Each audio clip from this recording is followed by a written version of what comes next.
Em qualquer escritório ou empresa, quando se fala em agendar uma reunião, não são poucas as pessoas que torcem o nariz. E não é à toa. Em muitos casos, esses encontros significam pura perda de tempo. Geralmente, essas reuniões viram uma confusão generalizada em que uns atropelam a fala dos outros e tudo acaba durando bem mais do que o necessário.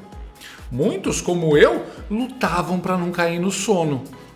Graças a Deus, a reunião que os parlamentares da oposição tiveram com o Pedro Vaca ontem foi bem diferente.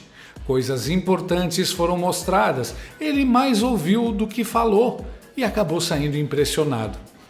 Ah, e o mais importante, diferente de mim, nas reuniões de trabalho, o Pedro vai passar muito tempo sem dormir, depois do que viu lá.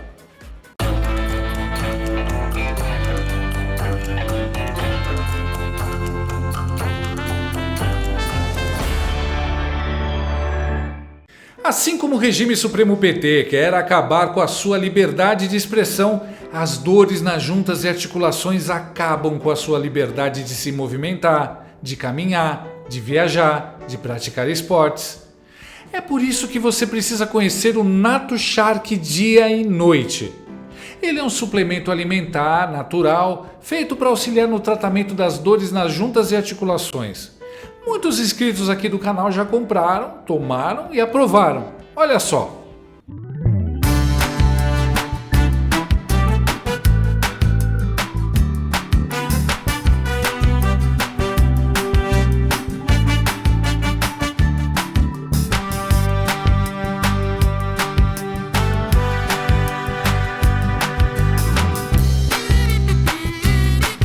Nato Shark tem ação 24 horas por dia, alivia a dor durante o dia e regenera as cartilagens e fortalece os ossos durante a noite. Ah, e Nato Shark é alívio também para o seu bolso. Você pode parcelar em até 10 vezes sem juros e não paga taxa de entrega. Além do mais, a Nato Shark tem mais de 20 anos de mercado e é uma marca que apoia a direita e os conservadores. Num país com tantas grandes empresas que fizeram o L, a gente tem que apoiar aquelas que têm os mesmos valores que nós. Então não perca tempo, fique livre dessas dores chatas. Ligue para o número que aparece na tela ou acesse o link na descrição desse vídeo e peça o seu Nato Shark dia e noite, agora mesmo. Ontem foi a vez dos deputados da oposição e de algumas vítimas da ditadura do Bananil se reunirem com o representante da Comissão Interamericana de Direitos Humanos, o Pedro Vaca, para contar o que realmente vem acontecendo aqui há anos. O deputado Gustavo Gayer já chegou metendo o pé na porta sobre a reunião que o Pedro Vaca teve com o Barroso Esper e o Xandildo anteontem. O senhor ontem teve uma reunião justamente com as pessoas que se posam como defensores da democracia, baluartes da verdade, aqueles que defendem as instituições. E eles falaram para vocês algumas coisas que não têm a menor relação com a realidade. Tudo começou, a censura no Brasil começou com aquilo ali. Quando uma investigação da Lava Jato descobriu que o ministro do STF estava envolvido no maior esquema de corrupção que o mundo já viu. E naquele momento, esse ministro, Dias Toffoli, que era presidente da Suprema Corte, decidiu censurar esse artigo dessa revista famosa, determinou que as revistas fossem recolhidas nas bancas de revistas e basicamente criminalizou qualquer um que falasse sobre isso. Em sequência, ele abriu um inquérito de ofício que é ilegal no Brasil, entregou esse inquérito na mão do Alexandre de Moraes, o que também é ilegal, porque tem um sistema que faz uma distribuição aleatória. E o Alexandre de Moraes, há 6 anos, vem usado esse inquérito para destruir toda e qualquer pessoa que demonstre desaprovação com a Suprema Corte. Antes de ser youtuber e deputado federal, Gayer era professor, e isso fica bem claro aqui. O cara deu aula. Tudo bem didático para que até um esquerdista consiga entender. Houve um momento em que Gayer se emocionou e enquadrou o relator da OEA, dizendo que algo deveria ter sido feito antes. Nós fizemos uma reunião, acho que foi ano passado, na sede da Comissão Interamericana de Direitos Humanos, e eu lembro que eu falei uma frase lá nessa audiência. Eu disse que as pessoas que estão aqui, por estarem aqui, eu estava no seu escritório, lá na sua sede. Nós corremos os riscos agora, a partir de agora, de sermos perseguidos no Brasil por termos vindo aqui denunciar o que está acontecendo lá. O senhor lembra disso? Eu falei que nós que estamos aqui, a partir de agora, somos alvos do STF. Desde então, Marcelo Donhalton foi colocado em um inquérito por suas palavras, sendo que ele é um deputado federal, ou seja, ele é inviolável por suas palavras. Carla Zambelli foi decidido por uma corte aqui no Brasil que ela deveria perder o mandato dela pelas palavras dela. Bia Kicis colocado no inquérito por causa de suas palavras.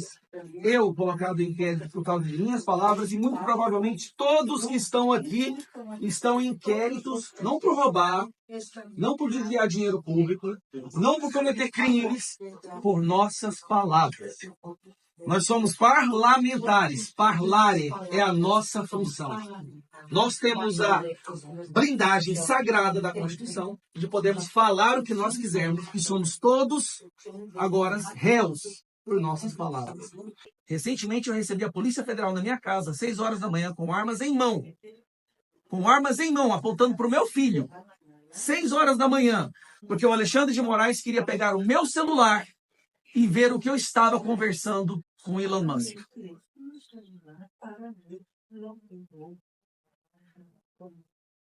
Então é isso. É isso. Que vocês façam alguma coisa e façam valer a existência dessa instituição. Porque se vocês forem esperar o Brasil virar uma Venezuela, aí o senhor vai ter que fazer igual o senhor faz agora no seu Twitter, que é fazer notas de repúdio por jornalistas que estão presos, nota de repúdio por pessoas que estão presas em ditaduras. Mas eu nunca vi o senhor fazer uma nota de repúdio para Paulo Figueiredo, Rodrigo Constantino, Fiuza, para o Tavares, um jornalista português que ao entrar no Brasil foi impedido de entrar aqui pela Polícia Federal, pela Vicky, uma jornalista alemã que também foi detida no aeroporto. Eu nunca vi fazer uma nota de repúdio pelo Terça Livre, a maior empresa de jornalismo conservador que o Brasil já viu, que foi fechado a ofício para Alexandre de Moraes. E o Alan dos Santos, o dono dessa empresa, está foragido nos Estados Unidos com mandado de prisão. Prisão. Um jornalista famoso que falava com milhões de pessoas todos os dias. Por favor, faça alguma coisa. Faça alguma coisa. Obrigado. Parece que vivemos em um eterno filme de terror. As argumentações foram muito boas. Agora, se vai dar resultado, só Deus sabe. O Nicolas também mandou muito bem, arrebentando com o papinho dos togados de que eles sofreram ameaças de morte. 3 pontos. Primeiro, o senhor esteve com o Barroso e o Alexandre de Moraes, que disseram a respeito da suposta tentativa de assassinato que eles sofreram. Só existe uma pessoa nesse Brasil que de fato sofreu uma tentativa de assassinato, que é Jair Bolsonaro, e que inclusive é um ex-filiado do PSOL, tem que deixar isso bastante claro. Segundo ponto é que eu gostaria que essa reunião tivesse sido anterior a deles, que eu gostaria que você tivesse feito uma pergunta para o ministro Alexandre de Moraes no seguinte sentido. Ministro Benedito, quando foi anunciada a vitória do presidente Lula no Tribunal Superior Eleitoral, ele vai até o ministro Alexandre de Moraes e diz: missão dada é missão cumprida. Eu gostaria muito que alguém, pode ser até o mesmo próprio Benedito, ou o próprio ministro Alexandre de Moraes, ele dê a resposta do que isso significa. E a partir dessa resposta, vai ficar muito claro que tudo isso aqui, mais do que comprovado, a veracidade vai ser ainda mais atestada. E mais uma vez, faço aqui, para poder finalizar a minha fala, faço coro ao Clesão que morreu, às famílias que estão presas até hoje. Tenho contato, por exemplo, com uma esposa chamada Norda, que tem o seu esposo preso, tem um filho de 8 anos, ela está grávida agora nesse momento, e que, enfim, está dependendo muito de pessoas como o senhor para poder ter a coragem, que eu vejo que falta em muitos homens na vida pública, para poder falar a verdade e expor ao mundo.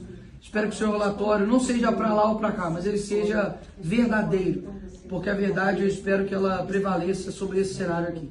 Obrigado, Pedro Vaca, e que o Senhor te abençoe. Missão dada, missão cumprida.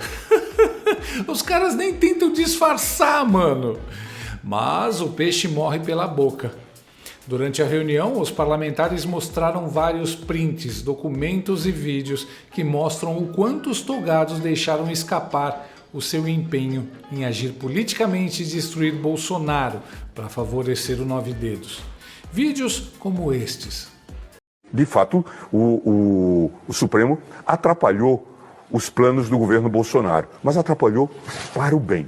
De eleições não se ganha, se toma. Se toma.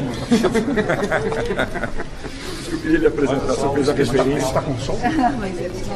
Não, pode ser que sim, pode ser que não.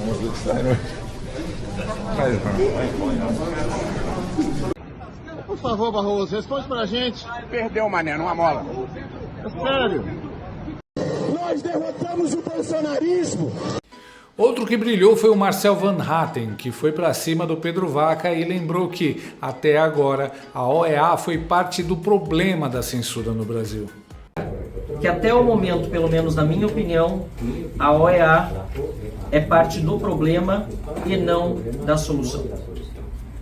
Nós estamos denunciando esses abusos há anos e, diferentemente do que ocorre em outros países, em que quando os violadores são de um determinado campo político e as vítimas de outro, que não de direito, a posição normalmente da OEA é muito mais rápida, nós temos farta documentação para passar.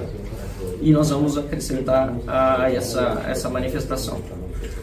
No caso brasileiro, porém, a OEA não se manifestou oficialmente, pelo menos desde 2019, quando aconteceu essa matéria na revista Cruzoé, que foi definitivamente censurada, aliás, foi inicialmente censurada, mas depois, em virtude da reação da mídia, acabou não sendo mais, mas tantos outros foram censurados a posteriori. Levou Vaca pro abatedouro. O Marcel foi nas profundezas. Até que enfim alguém corajoso e sensato. Só teatrinho não resolve, tem que jogar as cartas sobre a mesa mesmo. O Marcel só falou verdades. É preciso apontar o dedo não só para os ditadores, mas também para todo mundo que facilita o trabalho dos ditadores, às vezes fechando os olhos. E a Zambelli estava de olho aberto na escrita. Engraçado que esse lado não tem medo de colocar vídeos com áudio, né? Já na reunião com o STF, os vídeos publicados não têm áudio e duram no máximo uns 20 segundos.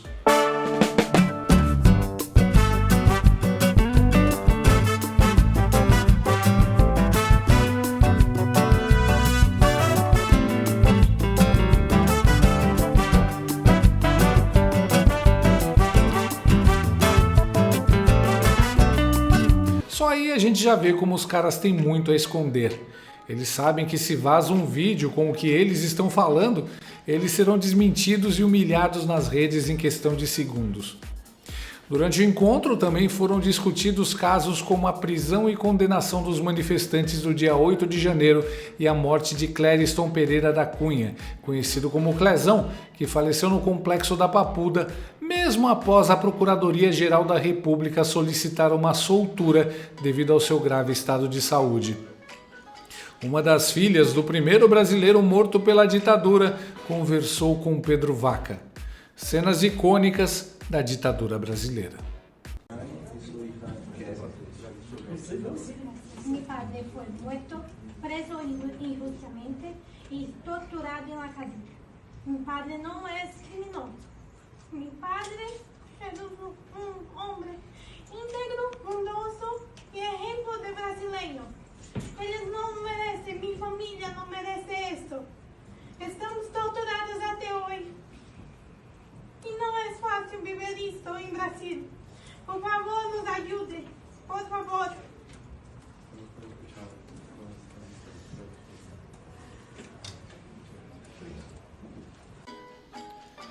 Meu Deus, esse vídeo destruiu o meu emocional. O que fizeram com esse homem, o Clezão, foi uma verdadeira tortura. O pai dela foi morto numa prisão política, implorando por atendimento médico. Se eu não me engano, foram mais de 20 pedidos de ajuda médica totalmente ignorados. Se fosse um traficante, estava solto e sendo tratado no Sírio-Libanês com dinheiro do contribuinte, logo depois de dar um espirro. Vai ficar difícil para esses caras da comissão relatarem que não tem ditadura no Brasil. Provas não faltam. Os funcionários da OEA saíram da reunião carregando vários documentos fornecidos pelos deputados da oposição.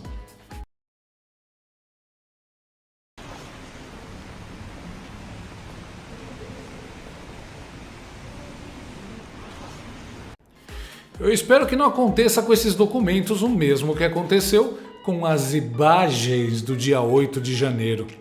Mantenham o Flávio Gordino afastado. Os parlamentares saíram otimistas da reunião. Tivemos um tempo maior do que previsto para poder explicar e mostrar os nossos casos, o caso de censura, de perseguição, do atropelo constitucional, da ditadura do judiciário que a gente vive no Brasil. E eu posso te dizer agora que nós, depois de passarmos 1h30 conversando com ele, eu tenho certeza que ele finalmente entendeu a gravidade da situação aqui no Brasil. Nós mostramos evidências, provas, vídeos com falas do Barroso falando perdeu o Mané, fala do Barroso dizendo nós derrotamos o bolsonarismo, falas do Barroso dizendo que eleição não se ganha, se toma, falas do Alexandre de Moraes. Então, manchetes da imprensa brasileira, da imprensa tradicional, que corroboram tudo que nós havíamos denunciado nos Estados Unidos, que o Brasil vive sob um regime de ditadura do judiciário, que a censura que reina plenamente em parceria com o governo do Lula. Eu saí de lá com a sensação de que nós vamos ter em breve um relatório que vai chocar o mundo inteiro quando eles entenderem o que está acontecendo aqui no Brasil, principalmente pelas mãos de pessoas como Roberto Barroso, Gilmar Mendes e principalmente Alexandre de Moraes. Um abraço. Enfim, ele nos escutou, tanto deputados quanto senadores, falando ali as perseguições que eles mesmos sofreram, como por exemplo derrubada de contas, enfim, busca e apreensão, e sem acesso aos autos, como eu também não tive acesso ao meu processo até hoje, quando minhas contas foram derrubadas pelo Moraes, e diversas outras violações que estão acontecendo aqui no nosso país, principalmente com relação de 8 de janeiro, a morte do Clezão. Perguntei para ele, né, falei, olha, queria que você tivesse vindo antes aqui de ter se encontrado com os ministros do STF, que eu gostaria que você tivesse perguntado para eles o que significa missão dada e missão cumprida. E a resposta dessa pergunta daria, né, a mais validação ainda a tudo que nós estamos falando aqui, porque é verdade. Pedimos para que de fato não seja uma decisão à direita, mas uma decisão imparcial. Só queremos a imparcialidade e eu não tenho dúvidas que o mundo saberá, e esse relatório terá a verdade contida aqui no Brasil. A gente não está numa democracia. Mas o melhor termômetro do que pode acontecer, a gente viu quando o jornalista Samuel Pancher, após aguardar por 5 horas do lado de fora da reunião, conseguiu as primeiras impressões do Pedro Vaca sobre o que ele viu. Sir Pedro, quick word for Brazilian media, please. How do you assess the visit to Brazil so far? We are listening to a lot of stories and reports, a very heavy agenda. So we are on that. Anything you heard so far is concerning about freedom of speech in Brazil? I mean, the tone of the reports are really impressive. We have to analyze this with calm. And about the meeting of the Supreme Court was satisfying about the freedom of speech? They present, I think they publish a press release on that. That's their voice. We will have ours later. Okay, thank you very much. Very important for you to understand.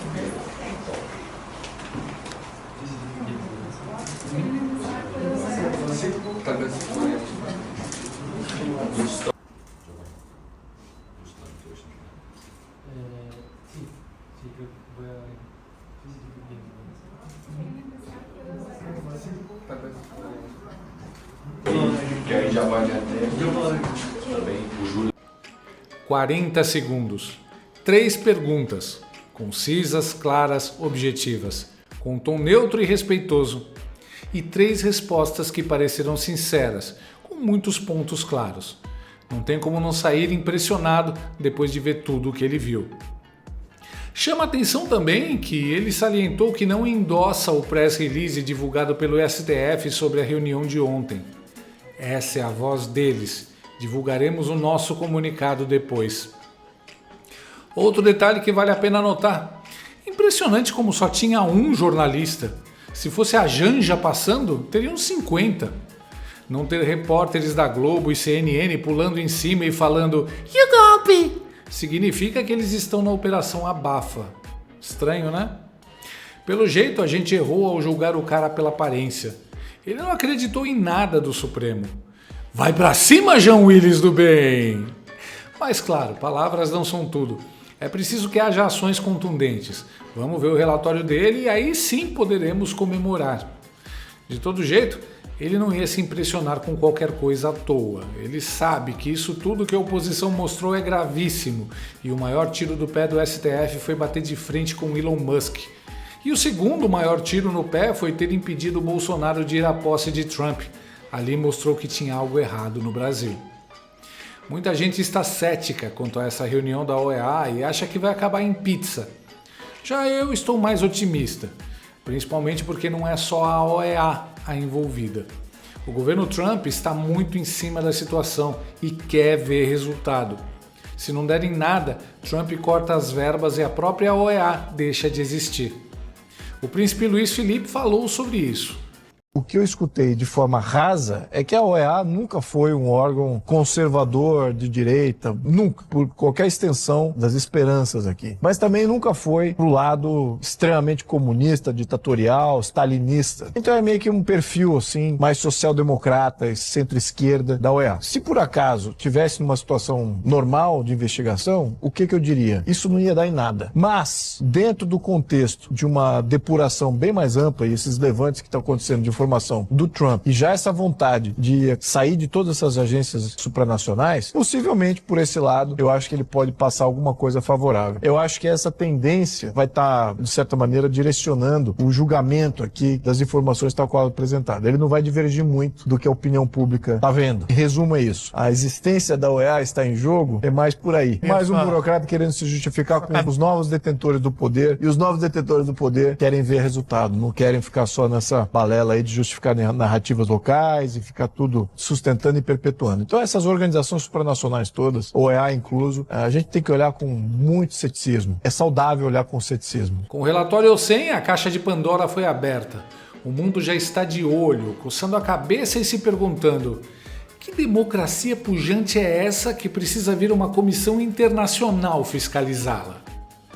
O Brasil é um narco-estado cujo único propósito é manter suas garras apertando o pescoço de um povo maltratado, privado de seus direitos mais básicos, inclusive o de reclamar e o de pedir socorro. Mesmo essa visita do Pedro Vaca só aconteceu porque o Trump foi eleito e ameaçou cortar as verbas se continuasse ignorando nossos apelos por ajuda. Todos sabem o que se passa no Brasil há muitos anos. Sabem que Bolsonaro é perseguido e quase foi morto por ser a única oposição a esses caras. Sabem que o povo não pode se manifestar. Sabem que as eleições aqui foram estranhas. Mas uma nova força está varrendo o Ocidente.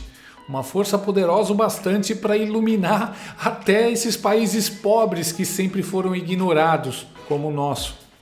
E aqui na periferia do mundo civilizado, a gente começa a ver os primeiros sinais de que algo vai acontecer. Não é só uma questão de anistia, é uma questão de fazer os verdadeiros criminosos que colocaram o Brasil de joelhos pagarem por isso. A reunião da Comissão Interamericana de Direitos Humanos de ontem tinha tudo para ser igual às reuniões de trabalho. Chatas, burocráticas, com muito falatório e pouca solução. Acabou sendo o contrário disso. Vamos dar trabalho aos ditadores do Bananil.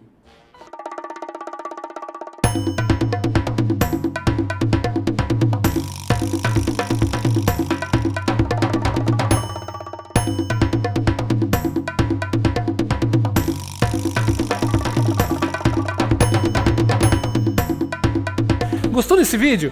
Então inscreva-se no canal, comente, curta e compartilhe com seus amigos. Não gostou? Compartilhe com seus inimigos. Até o próximo vídeo, se o mundo não acabar antes. Por hoje é só.